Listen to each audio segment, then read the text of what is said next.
Rebonjour à tous, merci de nous rejoindre pour ce deuxième webinaire de l'année. On va parler pièces 3D polymères ce matin à travers la technologie DLP, on va y revenir. Cas de vision très rapidement. Donc on est présent depuis plus de 20 ans sur l'intégration de trois solutions, les solutions logicielles, notamment les solutions de conception SolidWorks et la 3D Experience, mais pas que. L'intégration des solutions de scanner 3D avec l'inventeur de la lumière structurée Artec, et puis l'intégration des solutions de fabrication additive, présent sur toute la France à travers 4 agences. Sur cette dernière partie, la fabrication additive, on intervient sur les trois grands domaines que sont les liquides, les solides et les poudres, au niveau du polymère et au niveau du métal. Donc dans le polymère, on va retrouver le dépôt de fil, dans le métal, on va retrouver les toutes dernières technologies d'impression 3D métallique, à savoir le BMD et le BMJ. Et puis dans les polymères, on va également retrouver la technologie DLP, donc pour imprimer des pièces résine. C'est là-dessus qu'on va se focaliser ce matin. On a toute une gamme de machines, donc de la plus petite, la D4K, à la plus importante, la 8K, l'extrême 8K. On va se focaliser ce matin sur cette machine, la Pro XL, qui est toute récente, qui est sortie fin d'année dernière, donc fin 2023, pour vous montrer les avantages de la machine, certes, mais également surtout de la technologie. Alors, si j'avance, au niveau de la technologie, il faut savoir que la technologie DLP, c'est la technologie qui a connu la plus forte croissance, la plus grande innovation sur ces 10 dernières années. La technologie DLP, elle date d'il y a 20 ans et vous l'utilisez partout, tout le temps. Pourquoi elle a connu les plus gros avantages? Parce qu'elle intègre des composants informatiques, des transistors et des processeurs graphiques. Et ça ne vous a pas échappé que les processeurs graphiques, ça a quand même sacrément explosé ces dernières années. L'autre intérêt de cette technologie, c'est qu'elle utilise la technologie des LED, et là aussi, ça ne vous a pas échappé. Vous avez bien vu que depuis le début des années 2020, la technologie LED a grandement explosé, aussi bien pour vous éclairer que pour vous projeter de l'audiovisuel, que voilà, plein de domaines différents. Et la technologie DLP utilise justement exactement les mêmes technologies. Alors même si on est sur des projecteurs spécifiques, à savoir des projecteurs industriels Texas Instruments, on bénéficie quand même de toutes ces avancées. Et donc, toutes ces avancées technologiques ont permis vraiment de faire que cette technologie DLP, c'est aujourd'hui la technologie la plus performante sur différents points qu'on va vous lister après, mais la plus performante dans le domaine des résines. Alors, les résines, quand on en parle, on entend souvent que les résines, c'est photosensible. Donc, dès qu'on les met au soleil, ça va se déformer. C'est super cher. C'est pas fait pour durer. Ça fait des pièces super rigides, donc hyper cassantes si on veut faire une reprise d'usinage. Que les résines, c'est pas propre, c'est toxique. Que ça permet de faire donc que du prototype et qu'on ne sait pas faire des pièces haute température comme des moules d'injection, etc. Alors toutes ces croyances étaient vraies il y a peut-être une dizaine d'années, mais en tout cas depuis ces 5 dernières années ne sont plus vraies, puisque ça vous a pas échappé également que les résines, vous en voyez de plus en plus partout, vous en voyez sur des sols de terrasse, on en a dans la bouche, enfin il y en a vraiment partout. Les résines aujourd'hui sont des résines durables. Alors évidemment, on trouve encore des résines comme on les faisait avant, qui sont des résines plus faciles à produire, mais qui sont en effet photosensibles, onéreuses, etc. Mais les résines DLP, en tout cas dont on vous parle, sont des résines définitives. Au niveau des températures, on s'est allé à des températures jusqu'à 240 degrés. Donc là, on a marqué 140, mais on a d'autres résines qui peuvent aller jusqu'à 240 degrés. On n'est clairement pas sur des pièces temporaires, mais vraiment sur des pièces définitives à ce niveau-là.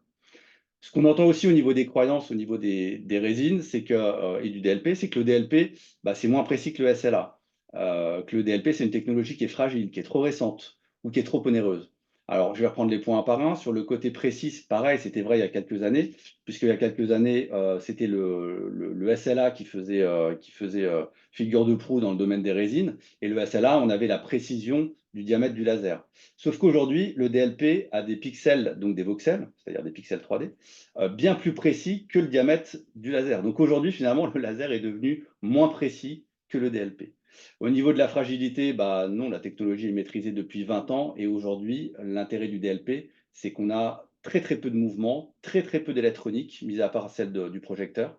Donc on a très peu de causes de panne sur cette technologie. De ce fait, les machines ont un ROI qui est beaucoup plus important que de partir sur une petite machine SLA. On se dirait, on achète une machine parce qu'elle est pas chère. Oui, mais cette machine deviendra elle-même du consommable complet. Donc voilà un petit peu sur les croyances où je souhaitais peut-être enfoncer les portes ouvertes pour chacun, mais en tout cas remettre les pendules à l'heure. Alors, tout n'est pas si rose non plus. Il faut toujours connaître les inconvénients de chaque technologie. Il n'y a aucune technologie qui n'a aucun inconvénient. Il faut les connaître et les accepter ou pas.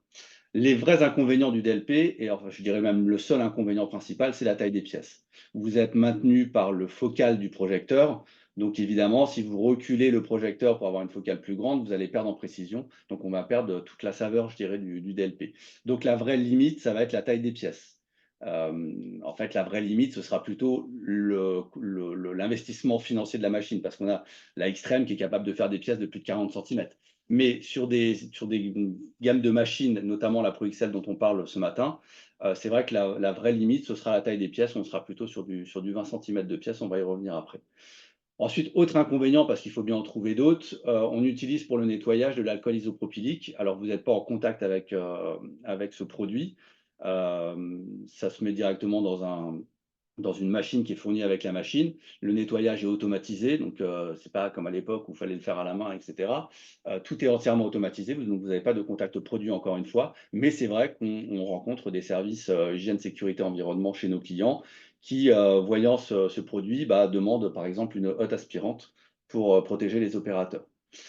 Enfin, un inconvénient qui est peut-être enfin, aussi un avantage, vous allez le voir, c'est la densité. C'est la seule technologie au monde aujourd'hui, le DLP, où vous êtes 100% dense. C'est-à-dire que vos pièces sont parfaitement denses. Donc, du coup, il va y avoir plein d'avantages qu'on va voir juste après.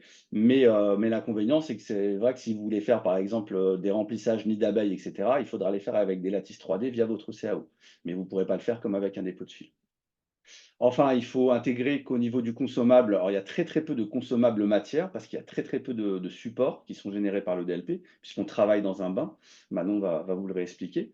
Mais par contre, on a un consommable qui est le bac de fabrication. Alors, on travaille avec la technologie et la marque qui a les bacs les moins chers du marché. C'est un consommable, voilà, c'est un bac qu'on va refaire ou qu'on va changer tous les X heures d'impression. Donc, ce n'est pas non plus un consommable très récurrent. Et puis enfin, dernier inconvénient, parce qu'encore une fois, il faut toujours en trouver d'autres. Pour certaines résines, on propose un recuit thermique. Donc on est sur des recuits sur des températures en général inférieures à 200 degrés, avec des courbes de chauffe assez courtes, hein. Ça se compte en 5-6 heures en général pour les plus grosses résines.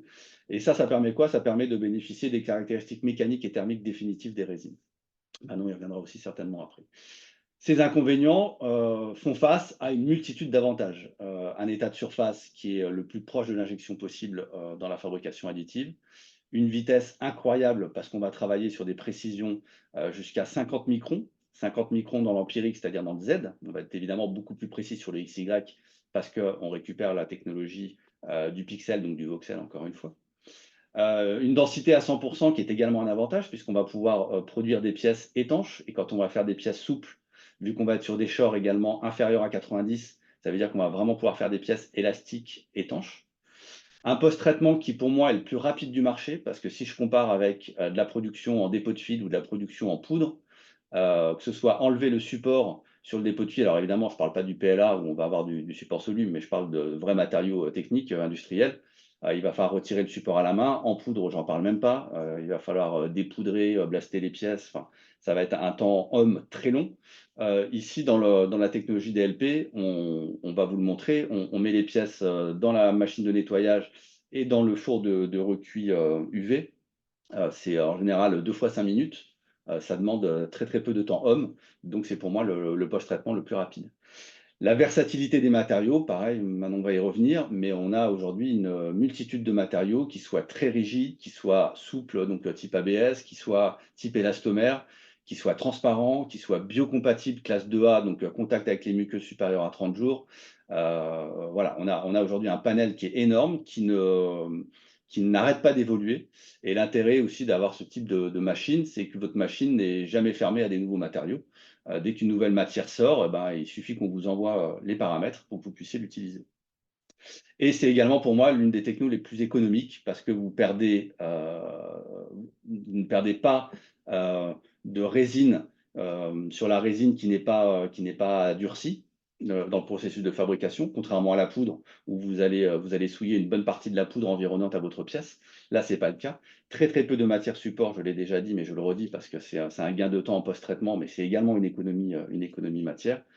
Et puis une économie parce que bah, la résine, dès que vous voulez la changer, vous la remettez dans votre bidon et puis vous en prenez une autre et vous pouvez avoir un roulement extrêmement aisé. Voilà, je suis passé un peu vite, j'ai tendance à parler trop vite. Vous avez un bouton Q&R, n'hésitez pas à poser vos questions au fur et à mesure. On s'arrête, on y répond et on vous montre à travers la caméra. Je vais laisser la parole à Manon pour nous expliquer un peu plus la technologie DLP. Qu'est-ce que c'est? Merci Olivier pour l'introduction et bonjour à toutes et à tous et merci de suivre ce webinaire avec attention, le deuxième de l'année.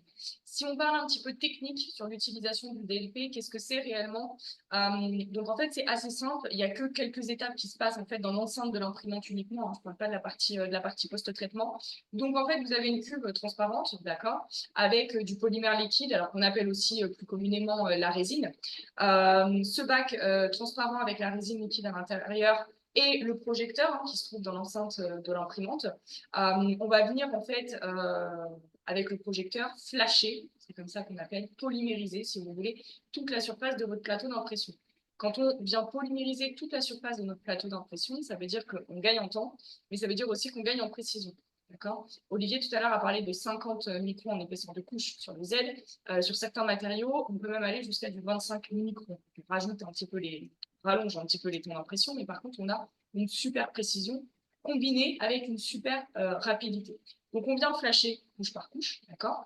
La résine, une fois qu'elle a été exposée aux UV, hein, au flash du projecteur, tout est maîtrisé, ça va en fait durcir couche par couche nos pièces et le plateau d'impression va remonter en fait au fur et à mesure de la production de votre pièce sur le plateau. Ça va être répété en fait à chaque fois, à chaque couche sur vos pièces. Et à la fin, vous allez pouvoir récupérer, comme on voit ici sur la vidéo, une pièce du coup, qui est totalement finie. Mais il reste encore un petit peu de résine liquide, mais on y reviendra après. En tout cas, en termes de fonctionnement, voilà, c'est assez simple. Je répète, on a une cuve transparente, de la résine liquide, un projecteur qui vient flasher couche par couche et notre plateau qui va remonter au fur et à mesure.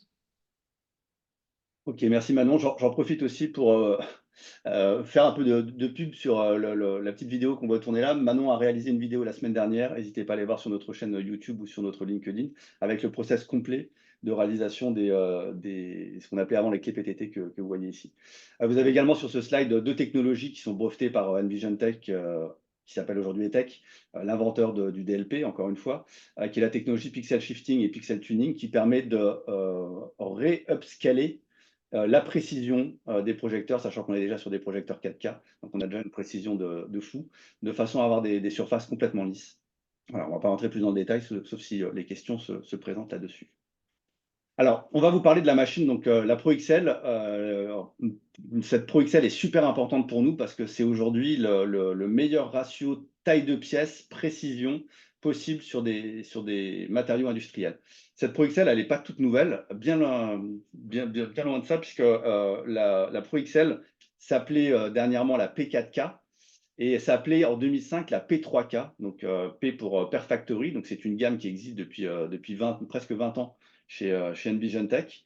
Donc les machines les plus grandes en termes de taille de pièces possible. Donc la P4K en 2010, pour vous donner une idée, elle existait en 3 tailles de plateau, je pourrais dire. Et c'était des modèles qui allaient de 100 à 150 000 euros à peu près. Aujourd'hui, l'évolution technologique dont je vous parlais tout à l'heure a permis également de faire baisser énormément les coûts.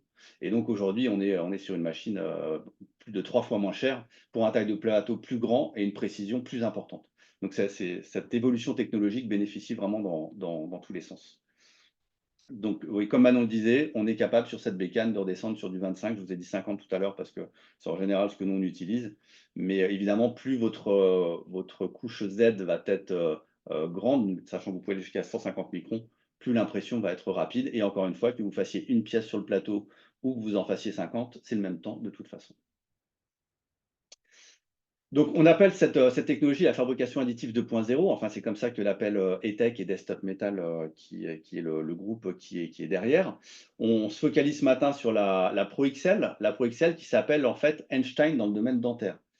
Donc, cette machine est extrêmement vendue à des gros laboratoires dentaires pour de la production de masse d'appareils notamment les appareils que le patient peut se mettre pendant toute la nuit.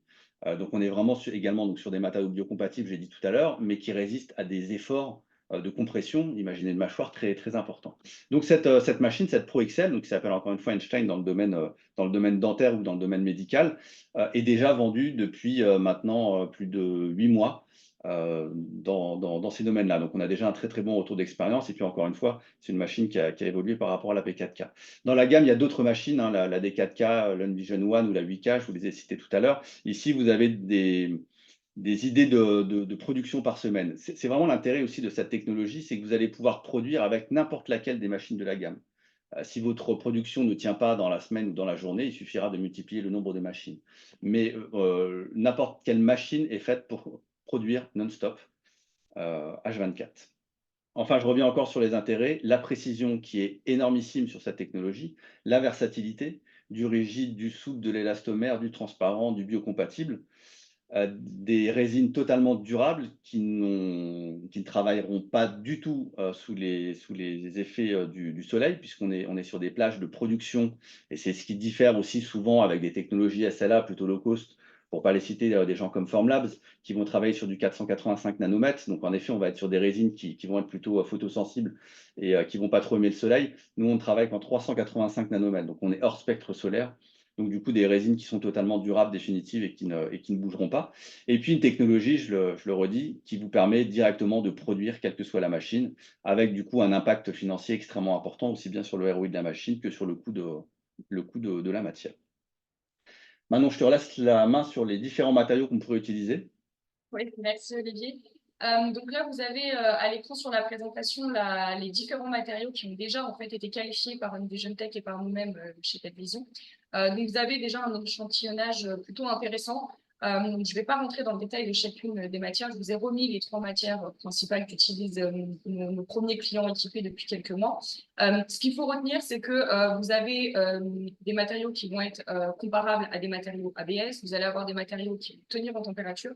Vous allez avoir du translucide et vous allez avoir aussi des semblables polypropylène. D'accord? Donc, ça vous permet déjà d'adresser un large panel de pièces chez vous. Ce qui est important de retenir d'un point de vue général sur cette machine et chez ETEC, c'est qu'ils travaillent avec plusieurs chimistes. D'accord? Donc, on n'est pas cantonné à un seul chimiste, à un seul fabricant de matière et de résine. On est vraiment ouvert à tous. Ça permet en fait d'avoir des grosses évolutions sur la partie matériaux. Ils sont aussi très à l'écoute des demandes de nos clients. Donc on peut faire aussi un petit peu d'adaptabilité. Et c'est pour ça que du coup, dans les mois à venir, des nouvelles résines sont déjà en qualification par rapport aux demandes qu'on a pu nous faire au préalable. Donc il y aurait potentiellement un élastomère, l'IMD 402, qu'on utilise déjà sur d'autres systèmes Envision Tech et dont on est très content, ainsi que nos clients. Une matière très haute température, un peu plus haut que les matériaux qui ont déjà été qualifiés, et une matière aussi FST. Donc ça va être les matériaux qui vont être qualifiés dans les mois à venir. Mais voilà, c'est une nouvelle machine, on est en perspective d'évolution. Mais en tout cas, ça bouge pas mal et vous ne serez jamais cantonné à tel ou tel matériau. Et ça, c'est très important de le souligner. Merci Manon. Alors, on voit que tu es devant une imprimante. Est-ce que tu peux nous parler des processus? Oui. Alors, la première étape, comme dans toute technologie de fabrication d'ici, ça va être un petit peu de préparation. Alors, quand je parle de préparation, vous avez tout d'abord la préparation de votre fichier, d'accord, que vous allez importer directement dans le logiciel. Donc, c'est ce qu'on voit ici sur la première partie de la présentation. Et ensuite, vous avez un petit peu de préparation d'une machine. On le voit ici sur la vidéo, ça reste très minime. C'est juste remettre le bon niveau de matériaux dans votre bac, fermer correctement le capot supérieur de la machine et insérer la clé USB avec le fichier ou l'envoyer directement au RJ45 ou Wi-Fi, peu importe. Donc ça, c'est la partie préparation. Ça reste assez commun pour les technologies de fabrication d'ici, mais ça reste surtout minime. Deuxième étape, ça va être l'impression. Donc l'impression, on ne préoccupe pas trop. Hein, on laisse la machine tourner, ça se passe très bien. Il n'y a pas besoin d'être attentif et rester à côté. Une fois que cette impression est réalisée, en fait, on va pouvoir venir retirer notre plateau de fabrication. D'accord? Il y a toujours un petit peu de résine liquide autour sur nos pièces. On va les retirer du plateau. D'accord? Donc là, on voit ici sur l'image, c'est assez simple à retirer. D'accord? On porte bien des gants, je le précise. Et ensuite, on va passer sur la phase que nous, on appelle post-traitement. encore une fois, c'est un mot qui peut faire un petit peu peur, mais dans la réalité, on est sur des temps, déjà des temps masqués, encore une fois, et des temps qui sont quand même très raisonnables. Ça dépend des matériaux, mais on oscille sur la partie post-traitement complète entre 5 minutes et jusqu'à 20 minutes maximum. Donc, on vient nettoyer nos pièces pour enlever cette petite résine liquide qui resterait sur nos pièces. On retire les supports à la main et ensuite, on va venir polymériser nos pièces. C'est ce qui nous permet d'atteindre l'ensemble des caractéristiques mécaniques. Donc là, c'était le processus de façon visuelle. Si maintenant on cantonne aux différents équipements qui sont nécessaires pour la réalisation de pièces et pour le processus complet, donc on a l'imprimante, ça va de soi, on a la machine de nettoyage, d'accord, et on a la machine de polymérisation UV. C'est des machines qui sont semi-automatiques, d'accord, donc vous pouvez préenregistrer vos programmes et simplement les lancer au fur et à mesure en fonction des matériaux que vous utilisez. En termes de finition, encore une fois, on n'est absolument pas bloqué. Vous pouvez imaginer toutes les finitions possibles et imaginables. On a de très beaux rendus de pièces sortis d'impression. Donc pour certains clients, ça peut totalement convenir. Je pense notamment aux clients méca. Mais si vous voulez peindre, si vous voulez faire de la galva, si vous voulez métalliser, peu importe, là, on reprend tous les procédés qui sont possibles sur des pièces plastiques qui auraient été injectées, par exemple, ou dans d'autres méthodes de fabrication. Cette machine, ce qu'il faut bien comprendre, c'est que c'est une machine qui est quand même professionnelle, industrielle. Donc, on observe deux choses. On observe de la productivité et on observe surtout de la répétabilité. Et c'est ce que nos clients aujourd'hui cherchent. Ils n'ont pas nécessairement une personne qui est dédiée fabrication additive chez eux. Donc, ils ont besoin que ce soit simple d'utilisation et surtout que ce soit fiable, autant en termes de dimensionnel qu'en termes de réalisation. Donc là, il y a plusieurs avantages spécifiquement liées à la Pro XL de chez E-Tech. Donc la première, je ne vais pas revenir dessus, Olivier a bien détaillé cette partie-là, mais c'est qu'elle utilise la technologie DLP, donc une des meilleures technologies résine industrielles aujourd'hui sur le marché. On a la possibilité de produire, d'accord, en 24 heures sur 24 et 7 jours sur 7. C'est des machines qui sont câblées pour. On le fait déjà dans le dentaire avec la version Einstein, donc ça ne nous pose pas de problème de répercuter ça sur des besoins industriels ou chez des clients industriels. Vous avez des supports, on l'a vu tout à l'heure rapidement, mais n'hésitez pas si jamais à aller voir la vidéo complète. On a des supports qui sont faciles à retirer et on a aussi une optimisation des supports. C'est très important, le support en fabrication additive, c'est de la perte sèche. Donc là, on peut les optimiser et les limiter au maximum. Et en plus, ils sont hyper simples à enlever, donc ça, c'est top.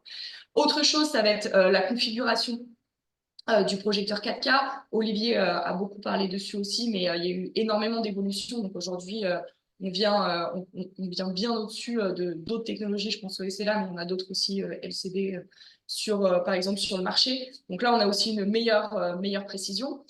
Autre gros avantage de cette machine, c'est qu'on va venir chauffer. Alors, on chauffe de façon très stable thermiquement pour venir gagner un petit peu en viscosité sur nos résines. Ça nous permet d'adresser des matériaux qui sont résistants à des très hautes températures, d'accord, qui de base, sans être chauffés, sont très visqueux, ou des matériaux type élastomère, donc, qui sont en développement aujourd'hui. L'utilisation de la machine est très simple, on est vraiment sur du click and print. Et ensuite, on a un logiciel qui est plutôt très bien fait, qui est un logiciel spécifique pour la machine développé par E-Tech et qui permet du coup de slicer vos pièces très rapidement. Autre point sur lequel on voulait insister aujourd'hui, ça va être les propriétés mécaniques. On l'a dit précédemment, on a des résines qui sont durables, il faut oublier tout ce que vous connaissez autour des résines il y a quelques années en arrière. Je vous ai mis ici les 3 principales résines utilisées par nos clients équipés aujourd'hui. Donc globalement, on a une haute température, qui est le HTM 140. On a la résine irrigide, qui elle est, on va dire, une résine un peu tout venant, équivalent à de l'ABS injecté ou imprimé par exemple, et un matériau translucide. Ce qu'il faut retenir, c'est qu'avec ces 3 matériaux-là, la plupart de nos clients adressent tous leurs besoins. Je vous ai remis les petits graphiques sur le côté pour comparer en fait, parce que là on parle d'une résine chimique, donc pas d'un polymère pur. Donc, pour que vous puissiez avoir une idée de ces équivalents en injection ou en FDM pour ceux qui connaissent. Globalement, ce qu'il faut retenir, c'est que la matière haute température HTM 140, on peut l'imprimer en 25 microns d'épaisseur de couche. C'est un matériau qui est très rigide et très résistant et qui a aussi une tenue en température de 140 degrés sans nécessité d'un recueil thermique. C'est-à-dire qu'une fois que vous avez fait l'impression, le nettoyage, la polymérisation, votre pièce, elle tient à des températures de 140 degrés. Donc ça, c'est vraiment génial. L'œil rigide, eh ben on est sur, en termes de résistance, si on parle en module Diong, on est pratiquement aussi résistant qu'une pièce en ultème injectée, donc c'est quand même très très résistant. Et ensuite, le Smile Guard qui est translucide, mais qui a aussi des propriétés de biocompatibilité. Et là, on est aussi sur une résine durable et rigide. Globalement, on maîtrise tous les matériaux. C'est pour ça qu'il y a un petit peu de temps de qualification, parce qu'on vous paramètre, on vous qualifie tout au préalable pour que ce soit juste de l'utilisation click and print. Ok, merci Manon. Alors, on a potentiellement plus de 400 matériaux possibles sur les machines. Évidemment, selon vos besoins, n'hésitez pas à nous solliciter pour qu'on vous conseille tel ou tel matériau et qu'on crée les paramètres et qu'on vous les envoie. Donc, on en arrive à la phase de questions-réponses. On a été assez vite. On a une question de Monsieur Bourdin. Une fois une bouteille ouverte, combien de temps reste-t-elle utilisable? Alors, il faut savoir que ce qu'on adore dans les machines ETEC, c'est que je vous l'ai dit tout à l'heure, il y a très très peu d'électronique. Typiquement, si on parle des bouteilles, il n'y a pas de puce RFID ou de trucs qui viendraient vous détecter la date de péremption, puisque c'est votre question, et où le niveau. Donc, moins il y a de capteurs, mieux c'est en général. Donc du coup, une fois qu'une bouteille est ouverte, bah, vous pouvez la garder longtemps. Ce qu'il faut savoir, c'est que les résines, on vous conseille de ne pas les garder plus d'un an. On a des expériences où passer. Alors, il n'y a pas de blocage machine. Donc, je vous dis un an, ça peut être un an et demi, mais voilà, il ne faut pas garder les résines trop longtemps. C'est pour ça que nous, on fait un stock de roulement pour nos clients, pour éviter que nos clients achètent trop de bidons d'un seul coup. Et pour répondre à votre question, Monsieur Bourdin, une fois qu'elle est ouverte, vous l'avez mis dans le bac, vous avez printé une pièce, vous voulez plus l'utiliser ou vous voulez changer de résine, vous prenez votre bac, vous mettez un petit tamis sur le bidon et vous remettez votre résine dans le bidon. Et là, vous la gardez le temps qu'il faudra, évitez de la garder plus d'un an. Voilà, j'espère que ça répond à votre question. Il y a une autre question, Ouais. Olivier, de Monsieur Faget. Hormis le volume d'impression et la longueur d'onde du projecteur, qu'est-ce qui justifie le prix de la machine par rapport aux machines grand public du marché, type année cubique? Alors, c'est une très bonne question. Effectivement, le premier point, c'est le volume d'impression. Alors, on se dit toujours que c'est compliqué de justifier des écarts de prix comme ça avec un volume d'impression, mais en résine, c'est très important, que ce soit en SLA, en LCD ou en DLP, aujourd'hui d'imprimer des grandes pièces, parce que sur cette machine-là, on estime déjà qu'on imprime des grandes pièces. C'est d'autant plus compliqué, donc il y a beaucoup de R&D derrière, beaucoup aussi de paramétrage de la part du fournisseur. La deuxième chose, effectivement, c'est la longueur d'onde. La longueur d'onde, au-delà d'un chiffre donné un petit peu comme ça, c'est très important pour la résolution de vos pièces, mais aussi pour la répétabilité. On n'en a pas assez parlé, mais aujourd'hui, nos clients, dans le bureau d'études, quand ils font une validation de concept de pièces mécaniques, par exemple, ils ont besoin que cette pièce tienne certaines cotes. Alors, on a toujours une marge d'erreur, hein, bien évidemment, mais il faut que cette marge d'erreur soit répétable. Donc ça, c'est très important pour nos clients. Et autre point qui justifie aussi la différence de prix entre une machine industrielle et une machine grand public, et ça vaut dans beaucoup de domaines, ça va être également la partie facilité d'utilisation. D'accord? Nous, tout est maîtrisé. C'est un peu le même principe qu'une imprimante papier et ça sert vraiment d'outil pour nos clients. Ok, merci Manon. J'ai une autre question de Monsieur Laurent. Les bacs sont-ils interchangeables pour faciliter le changement de type de résine ou faut-il vider et nettoyer le bac à chaque fois? Alors, je vais vous répondre. La machine est fournie avec deux bacs. On vous conseille de ne pas utiliser le second. Pourquoi? Parce que le second doit être gardé le jour où vous voulez renvoyer le premier bac pour le remettre à neuf ou voilà, le jour où vous avez besoin parce que votre bac est trop usagé. Donc oui, vous pouvez en effet racheter un bac supplémentaire si vous savez que vous allez souvent tourner avec des résines différentes. Néanmoins, on vous conseillera quand même de remettre la résine dans le bidon, à moins que vous puissiez stocker le bac complet dans un endroit totalement protégé de la lumière, puisque la résine est encore à son état liquide. Donc oui, vous pouvez prendre d'autres bacs. Autre question de Monsieur Boujara. Vous conseillez quoi comme type de résine pour faire des protos? Je te laisse répondre Manon. Alors du coup, sur la partie prototypage, si vous n'avez pas de contraintes particulières, qu'elles soient chimiques ou thermiques, le e-rigide convient largement à la plupart des réalisations de prototypes. Ok, merci Manon. Autre question, bonjour, concernant la résine biocompatible, quelle est la classe de biocompatibilité? Donc, je l'ai dit tout à l'heure, celle qu'on a montrée, la Iguard, elle est en classe 2A. On a d'autres résines moins évoluées en classe 5, d'autres résines en classe 4. Voilà, aujourd'hui, on est très très bien lotis en termes de biocompatibilité, puisque je vous le rappelle, toutes les machines de la gamme E-Tech, surtout les dernières comme la ProXL, sont également utilisées depuis plus de 20 ans chez les laboratoires dentaires, mais aussi les fabricants d'appareils auditifs.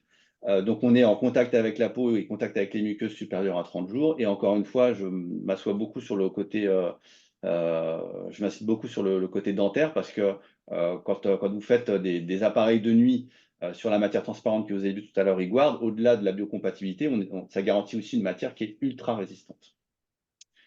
Voilà, en espérant aussi que ça ait répondu à votre question. Enfin, autre question. Bonjour, comment se fait le niveau de résine pendant la production? Allez, à toi Manon, on alterne. Du coup, le niveau de résine, il se fait pas pendant la production. En fait, c'est assez simple, on n'a pas de balance intégrée. On a juste un petit badge RFID comme ceci, qui permet en fait la reconnaissance de la matière sur la machine, mais on n'a pas de balance. Donc du coup, c'est assez simple. On met un niveau, donc ça, on vous l'explique au préalable quand on fait le lancement, donc ça fait partie de l'étape de préparation. On met la résine au bon niveau et ensuite on lance notre job. Ce qu'il faut vérifier, c'est qu'à chaque fin de job et avant d'en relancer un nouveau, il va falloir vérifier que vous avez assez de résine dans votre bac. Globalement, ce n'est pas une grosse contrainte pour nos clients, puisqu'ils laissent toujours un certain niveau. Du moment que le capot est fermé et remis à son emplacement d'origine, on peut laisser cette résine liquide dans le bac pendant plusieurs jours jusqu'à la prochaine production sans problème.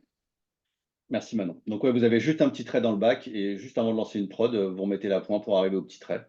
Et après, vous vous occupez de rien. Et encore une fois, ce qu'on adore dans ces machines, c'est qu'il n'y a pas de pompe, il n'y a pas de capteur, il n'y a pas de balance. Voilà, moins il y a d'électronique, moins il y a de problèmes, forcément.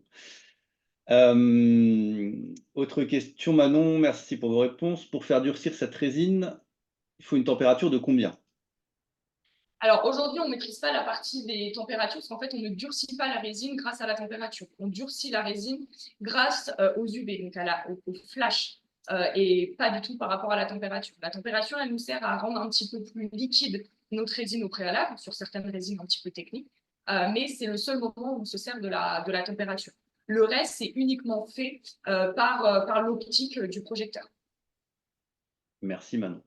Autre question, pouvons-nous mettre des inserts filetés en laiton? Sont-ils résistants à la traction sans qu'ils ne s'arrachent du logement? Alors, vous ne pourrez pas faire dans cette technologie de pause pendant l'impression pour insérer, par exemple, un écrou de façon à avoir un taraudage métallique propre. Évidemment, vous ne pouvez pas faire de pause dans le DLP et puis c'est 100% dense en plus. Donc, il faudra le faire en post-impression. Donc, il faudra prévoir un petit trou et puis dedans, l'enfoncer avec pourquoi pas aussi du thermique pour refondre un peu la matière. Donc voilà, ça se fera en post-impression systématiquement. Par contre, en termes d'attache, vous pourrez sur le DLP aller sur des tailles de filetage beaucoup plus petits évidemment que les autres technologies parce qu'on est beaucoup plus précis. Donc voilà, mais on ne sera pas forcément sur des filetages, si je prends un M2, un M3, qui seront dédiés à faire du montage et des montages tous les jours, quoi. Ce sera plus de l'assemblage une bonne fois pour toutes. Et là, j'ai une autre question, Manon. Alors là, je n'en sais rien. Quelle est la capacité du bac en kilolitrage?